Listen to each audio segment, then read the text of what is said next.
Tin Hi-Fi makes one of the most iconic audiophile products in the market.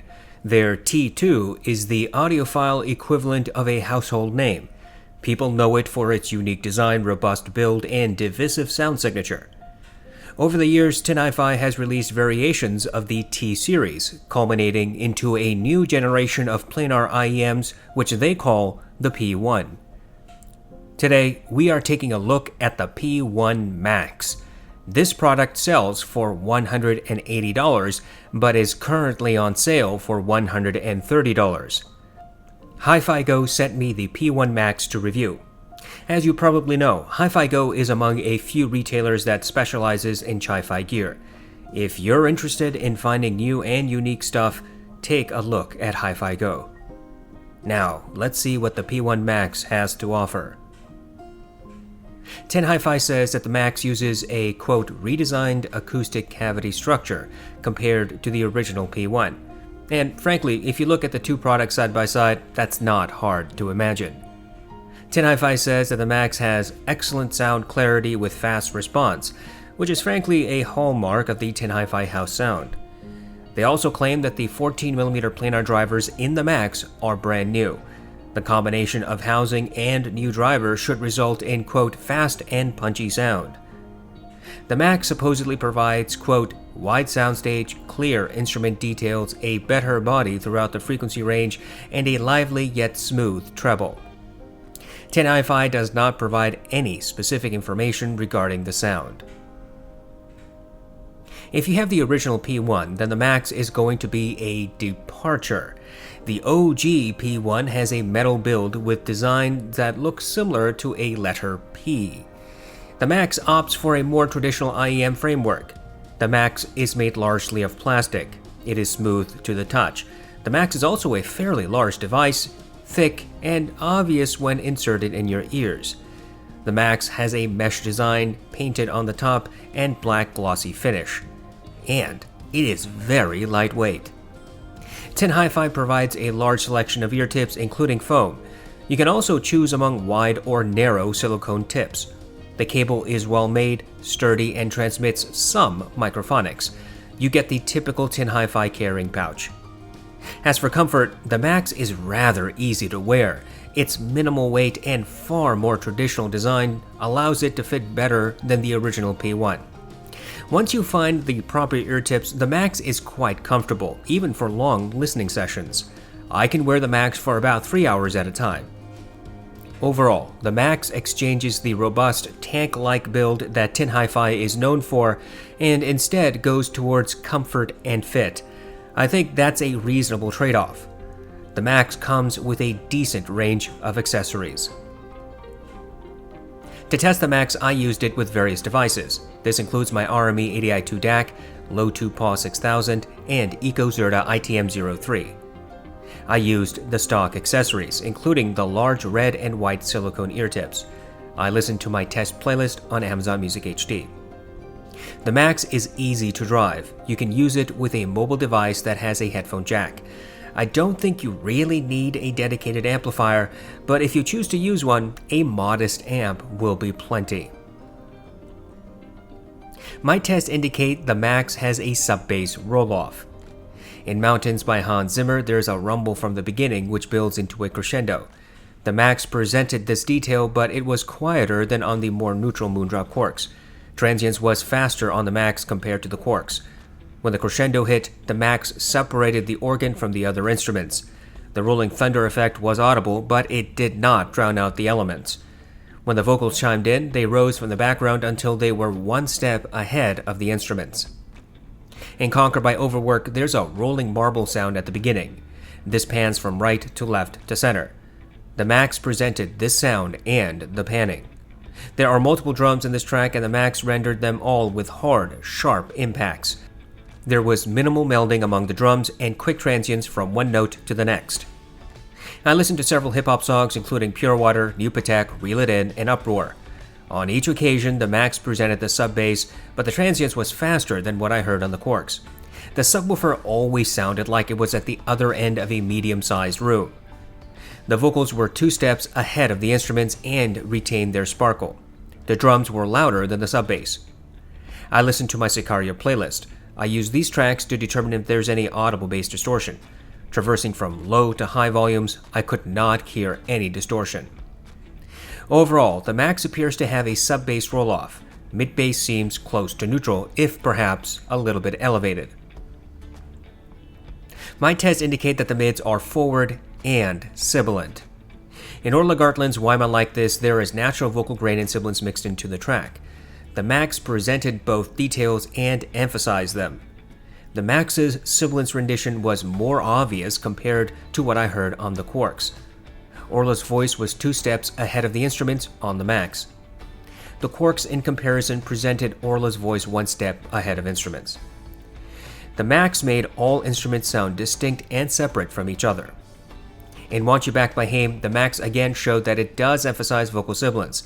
This was more obvious to what I heard on the Quarks. At 8 seconds into the track, the primary singer says the word "we" and drags it out, making it sound gravelly. The Max rendered this detail. There are 2 backup vocalists, one in either channel. The Max initially presented all 3 vocalists clearly with their individual tonalities. When the instruments played at maximum, the backup vocalists remained separate, though I had to concentrate to hear their individual voices. The drums, bass, guitar, and piano were all clear. The vocals remained 2 steps ahead of other elements. In Superposition by Young the Giant, the Max presented the ukulele, drums, and bass. All instruments remained clear. The primary male vocalist was 1 to 2 steps ahead of the instruments. His vocal sibilance was slightly emphasized. Compared to the Quarks, this was a minor difference. There's a backup vocalist whose voice is layered beneath the primaries. Most IEMs and headphones cannot reveal this subtle detail.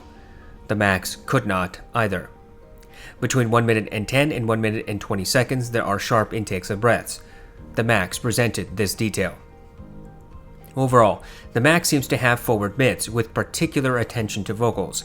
It emphasizes vocal sibilance and grain. My tests indicate that the Max has fairly neutral treble with perhaps a slight emphasis in the upper treble region.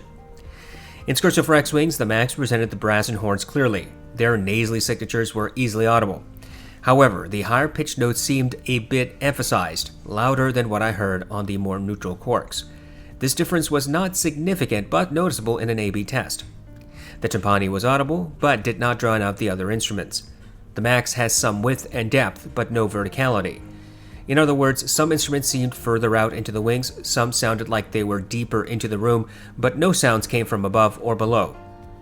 In Flight from the City, the Max made the piano sound like it was about 6 feet away. Its bassy notes were a little underemphasized. The cello was as loud as the piano. Both instruments remained separate with their distinct tonalities. I heard the pops and sizzles, electric buzzing effects, creaking of wood on the pianist's bench, and the shifting of the cello's weight. In Take 5 by the Dave Brubeck Quartet, the Max rendered the piano in the right, drums in the left, saxophone center, and the bass 1 to 2 steps behind. All instruments were clear and separate. The saxophone was the loudest, most obvious element in the mix. The saxophone's higher pitched notes were slightly louder than what I heard on the Quarks. The cymbals are struck at varying positions, which should result in different tonalities. The Max rendered these differences. Overall, the Max seems to have close to neutral treble, at least in the lower treble region. However, the upper treble or mid treble seems to have a marginal emphasis. There's no harshness in the treble region, even at high volumes. The Tin Hi-Fi T2 is known for its clarity and detail.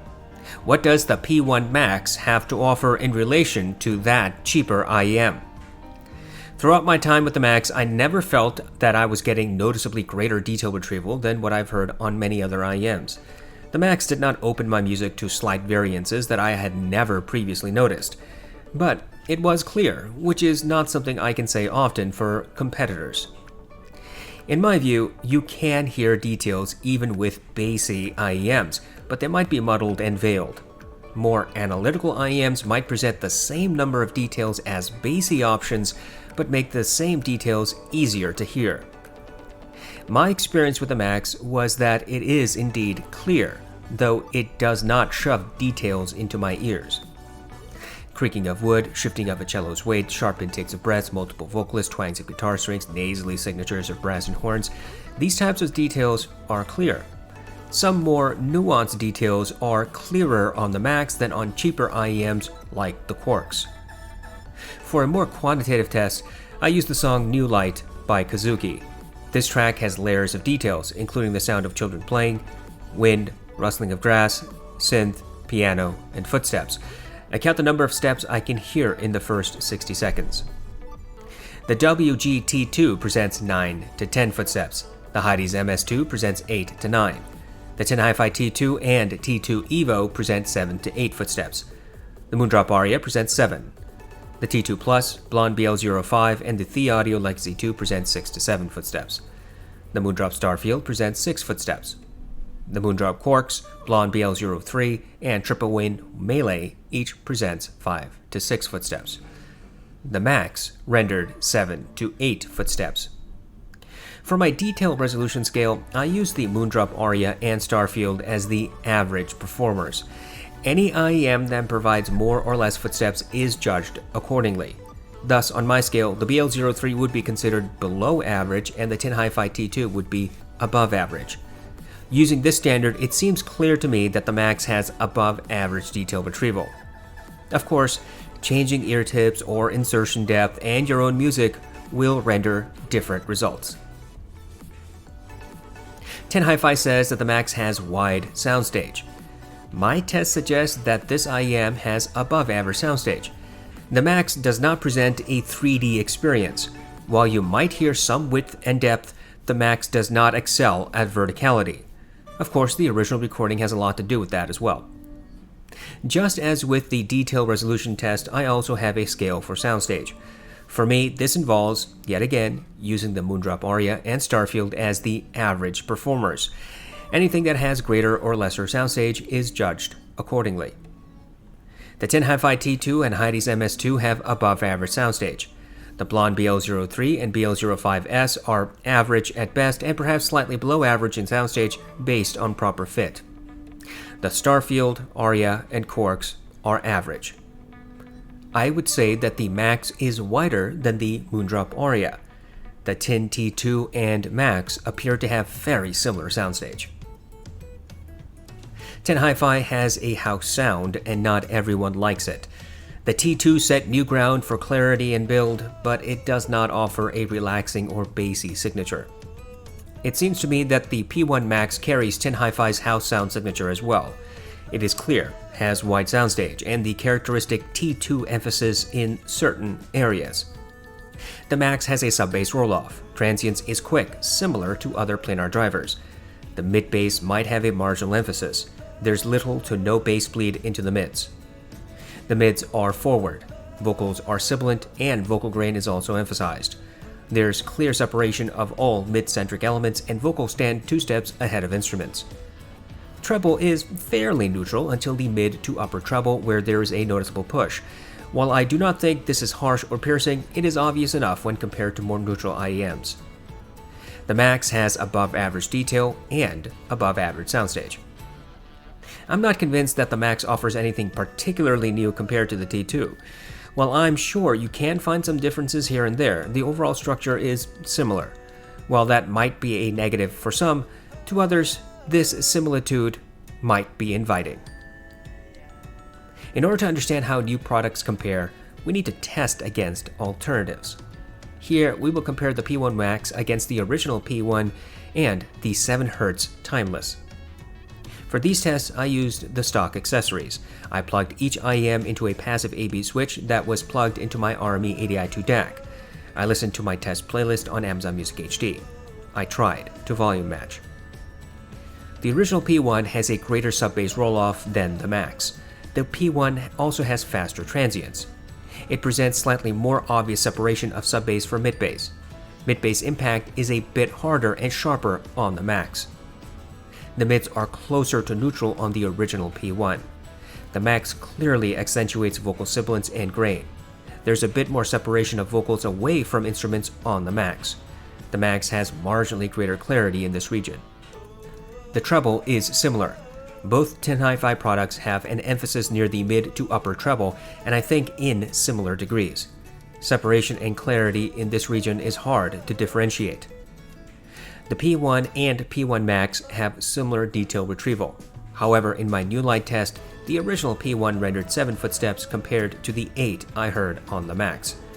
Soundstage is slightly wider on the Max. The Timeless has sub-bass that is similarly presented as the Max. Both have a roll-off, and it's hard to tell if there's any real difference between the two. Separation of sub-bass from mid-bass is a little bit clearer on the Timeless. Mid-bass impact is harder and sharper on the Max. The mids are similar as well. Both products emphasize vocal sibilance, but I think that the Max has a bit greater push in this regard. Vocals usually sound a little bit more forward, a little clearer on the Max. The treble is different. The Timeless appears to have close to neutral rendition. In comparison, the Max has an emphasis in the mid to upper treble. Clarity and separation is more obvious on the Max. Neither IEM sounds harsh, even at high volumes. The Max and Timeless have similar soundstage and detail retrieval. In my new light test, both IEMs rendered 8 footsteps. Comparisons like these help us figure out if the newest fad in the market is worth our time and money. With manufacturers now shoving planar drivers into IEM enclosures, it can be difficult to separate fanboy nonsense from sober reflection.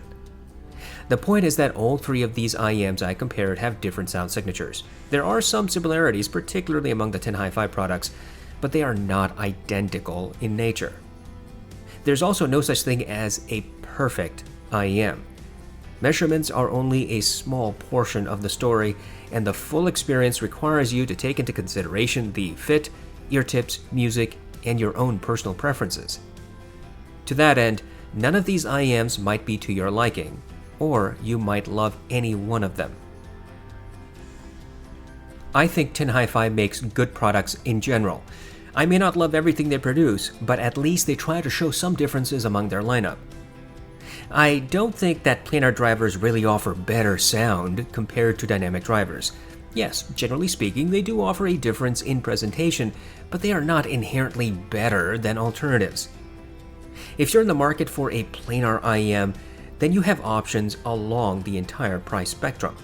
If you're inclined to buy something expensive, then Audeze, Death on Ray, and some bespoke brands will be more than happy to take hundreds and thousands of dollars from you. But if you just want to dip your toe in the planar IEM waters, then you have plenty of opportunity among Shozy, Hifi, and Shure, to name just a few. The P1 Max is an interesting departure from the original P1. Frankly, I never thought that the original P1's design made much sense. It does not fit me well, and that alone is enough reason for me to not use it often. The Max opts for a more standard IEM design and fit, which is a big bonus for those who believe that comfort is a critical factor. The two P1 products also do not sound identical. Yes, there are similarities, but one is not a carbon copy of the other. Hifi has its house sound, and you really cannot blame them for trying to stay close to it. You may not like it, but someone else obviously will. Does the P1 Max make sense at a sale price of $130? Yes, I think so. The original P1 is currently sold for around $110 or $120, so for about $10 to $20 more, you're getting a different sound, different fit, and similarly good accessories with the P1 Max. If you already have the OG P1, then I'm not convinced the Max is something you might be enticed to buy. While differences are clearly present, you could easily spend that money on something that is more different from another company. If you enjoy the Hifi sound and you do not have the original P1, then the Max offers a few advantages over the original, and in my mind, the most important is the lighter construction and more comfortable fit. Ultimately, the decision is yours. You may hate the P1 Max and find joy in a cheaper or more expensive alternative, or you might be perfectly happy with the Max. Regardless, this is a good product at a fair price if found on sale at $130.